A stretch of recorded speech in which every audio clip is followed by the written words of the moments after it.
अच्छा, ऐसा धोखा हमारे साथ किया, भोगोगे तुम। ये जो निकलता है ना भोगोगे, ये अकाट्य होता है। क्योंकि किसी का भी हृदय, मान लो किसी भी जीव जंतु को आप कष्ट दें और उसका हृदय आह भर जाए, तो वो आह वज्र की लेख है, तुम्हें भोगना पड़ेगा। वो देखो भीष्म जी को भोगना पड़ रहा है ना, सांप को ऐसे धनुष की नोक से उठाया और बंबूल के कांटों के ऊपर फेंक दिया, कई दिन तक शेदा हुआ, वो आह भर करके मरा। तो आपको 6 महीने बाणों की सैया पर आह किसी की ना लेना जिंदगी में। कोई ऐसा कोई आह भर करके कह दिया तुम समर्थ हो, हम तो कुछ कर नहीं सकते, और अंदर से दुखी, फिर तुम्हारी सामर्थ्य काम नहीं करेगी, मिट्टी में मिला देगी। फिर ये तो संत थे और भगवत आराधना के लिए, संत आराधना के लिए ही ऐसा किए हुए थे। अब इनका कैसे मुंह दिखाएं, अब क्या करें। सुबह संत जन आएंगे, सबके बीच में हमारी कि देखो इन्होंने, अब क्या करें। गए और संगम में जाके छलांग लगाई, अपने प्राण त्याग दिए। अब उनके तो पास मोहरे थी और व्यापार बढ़ा, और 9-10 महीने बाद ही लड़का हुआ। अब तो उनको कि संत फलीभूत हो गया। देखो व्यापार चल रहा, लड़का नहीं होता था, लड़का भी हो गया, बड़ा आनंद छा रहा है।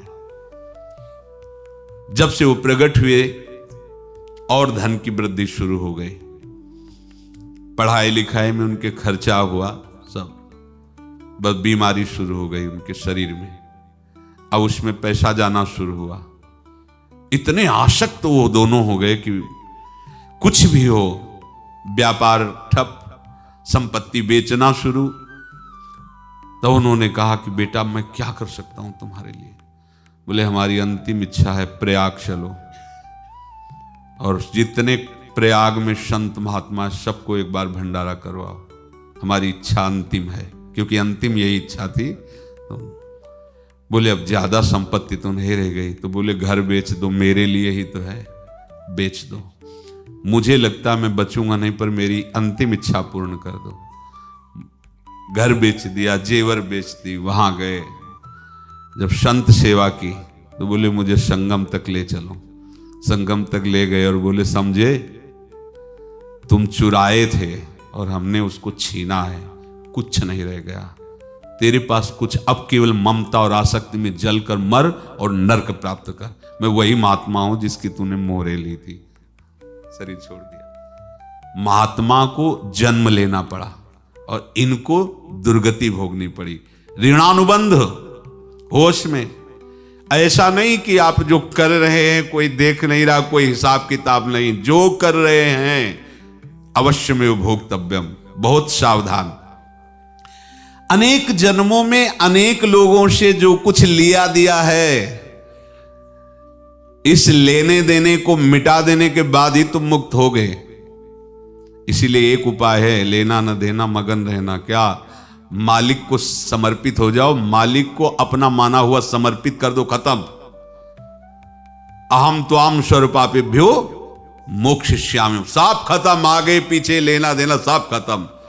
एकादश स्कंद में भगवान श्री कृष्णचंद्र जी ने कहा जो मेरे चरणों का आश्रय लेकर भक्त मेरा भक्ति करता है, उसके पितृ ऋण, मातृ ऋण, देव ऋण, ऋषि ऋण, सब ऋणों से मैं मुक्त कर देता हूं। बस यही एक उपाय है जो इसके बंद करने का उपाय भक्तों के लिए है, वो यही है। भगवान की शरण में होकर अपना माना हुआ पूरा भगवान के अर्पित कर दो। अर्पित करने का तात्पर्य उसमें अहम हटा दो। तो दियम वस्तु गोविंदम तुभ्यमेव समर्पये। जिनसे तुमने सेवा करवाई है उनकी सेवा करनी पड़ेगी। जिनसे तुमने जो कुछ लिया है उनको देना पड़ेगा। ये लेने देने का व्यापार जब तक समाप्त नहीं होगा तब तक तुम्हारा जन्म मरण चलता रहेगा। अब आपको यहां समझना है, यदि आपसे किसी ने पैसे लिए और बेईमानी करके नहीं दे रहा है तो आप उसको गाली मत दीजिए, आपने बेईमानी की थी इसलिए आपकी बेईमानी हुई है, ले गया, कोई बात नहीं है, बंधन से मुक्त हुए, जो बोझा था चला गया। उसको ऐसा ना देखे कि ये बेईमान हमारे रुपए मार लिए, अब जो कुछ होगा देखेंगे। अगर आप आगे नया कुछ करते हैं तो फिर आगे का हिसाब आपको भोगना पड़ेगा, ध्यान रखना। ऐसा नहीं है कि आपको भोगना नहीं पड़ेगा।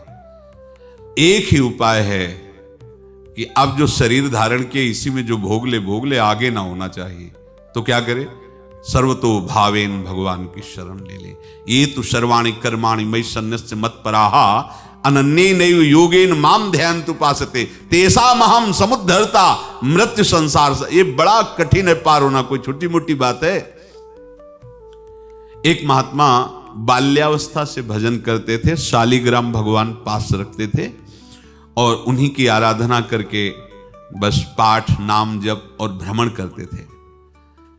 यौवन अवस्था थी, गंगा जी के किनारे अपने ठाकुर को विराजमान करके स्नान करने के लिए कपड़ा ही उतार रहे थे कि 90 लोग आ गए, भाला तलवार सब ले, मारो मारो इसको मारो, घेर लिया। तो उन्होंने हाथ जोड़कर कहा हमने क्या अपराध किया, कोई सुन ही नहीं रहा। तो उन्होंने कहा मार तो डालोगे ही आप 90 लोग, हम कोई अस्त्र शस्त्र तो लिए नहीं, एक बार हमें गंगा में डुबकी लगा देने दो और अपने ठाकुर को स्नान करा देने दो, फिर इसके बाद आप मार देना। भगवत इच्छा से वो लोग रुक गए, स्नान किया और अंदर से प्रार्थना की, प्रभु ये क्या लीला है आपकी, आपके सिवा मेरा कोई है नहीं और ये मुझे मारना चाहते हैं। तो भगवान ने जानते हो क्या कहा उनके अंतर में, तुम मेरे में ध्यानस्थ हो करके शरीर को छोड़ो, ये लोग मारेंगे। ये मेरे भजन का फल है कि तुम्हें 90 जन्म नहीं लेना पड़ेगा, एक ही जन्म में 90 मिलके, तुमने 90 हिंसा की थी पूर्व में, तो तुम्हें 90 बार जन्म लेना होता और एक एक करके मारते। ये मेरे भजन का प्रताप है कि एक बार में ही 90 का हिसाब हो जाएगा। तुम आंख मूंदो, मेरे ध्यान में मगन रहो, मेरे प्रताप से तुम्हें कोई चोट नहीं होगी और स्वाभाविक मूर्छावस्था में प्राण तुम्हारे छूट जाए। ऐसा ही हुआ, ऐसा हुआ। तो ये बात समझ लो कि ये जो कर्मानुबंध है, ऋणानुबंध है। आप देखो, अगर शाप महात्माओं ने दिया कि तुम्हारे वंश का इससे विनाश होगा, तो भगवान भी परम धाम जा रहे तो उसी कील से, बाण की नोक में जो मछली लील गई थी छोटा कण, उसी से की नोक बनाई और उसी नोक को प्रहार किया, भगवान के श्री चरण में वही बाण की नोक लगी और भगवान ने स्वीकार किया ना। भगवान का बड़ा लीला विचित्र है। अगर छुप करके उधर रामावतार में बात, तो इधर ऐसे स्वीकार किया है भगवान ने। ऐसा कहीं नहीं दिखाया कि मैं भगवान हूं तो मैं अपने लिए, ऐसा नहीं दिखाया। नारद जी का हित किया पर नारद जी ने शाप दिया तो भगवान ने स्वीकार किया। बंदरों ने ही सहायता की, जैसा बोले थे वैसा। ये लीला इस शरीर में भोगनी पड़ेगी। हाँ, ज्यादा को कम में भुगता देंगे, पर अब अगला शरीर ना मिले, इसके लिए सर्वतो भावेन भगवान के आश्रित हो जाए। जैसे आपने दुकान फैला रखी है तो उसमें दो काम होते हैं, लेना और देना। किसी को उधार दिया है तो हमें उसे लेना है, और कोई नगद देकर सामान ले रहा है तो उसे सामान देना है, या उधार लिया है तो हमें उधार देना है। अब अगर दुकान बंद करनी है तो तुम्हें देने वालों पर जोर देना है, लेने वालों पर जोर नहीं। लेने वाला तो जाओ हम क्षमा किया, समर्पित किया, हमारा कोई संबंध नहीं, खत्म हो जाए, वो खुशी हो जाएगा। लेकिन देने वाला तुम अगर दुकान भी उठा दोगे तो जहां भी रहोगे तुम्हारे पास वो आएगा, लाइए हमारा। तो देने पर नजर रखिए, जिसका जिसका हिसाब है वो आपके सामने आता जाए, हटाते जाओ। लेने पर नजर मत रखिए और दुकान फौरन उठा दीजिए, नहीं अगर लेते देते रहे तो चलता रहेगा। आगे चलकर कुछ लेना न देना, मगन रहना बस अपने प्रभु के चिंतन में। अब हम कैसे जाने कि किसको क्या देना है, हमें क्या पता? तो हम पूरा हिसाब जिनको पता है उनको दे देते हैं, समझ रहे हो? उनको पता है क्या लेना है क्या देना है, तो इनके पास पहुंच गए, सरकारी हिसाब से सब बराबर कर देंगे। हमको अपनी जिम्मेवारी इनकी चरणों में समर्पित कर देना है, तभी हम जीवन मुक्त होंगे। ये रहस्य की बात है।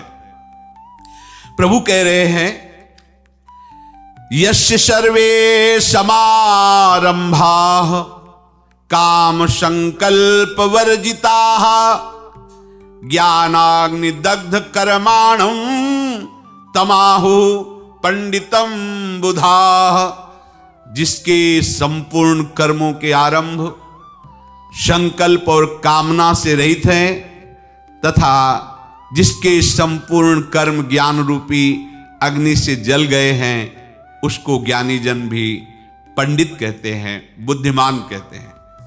पूज्य श्री भाई जी महाराज कह रहे हैं, जैसे वहां ज्ञानाग्नि से दग्न कह रहे हैं, तो अपने वृंदावन वासियों का प्रेमाग्नि से सब कर्म संस्कार सुख।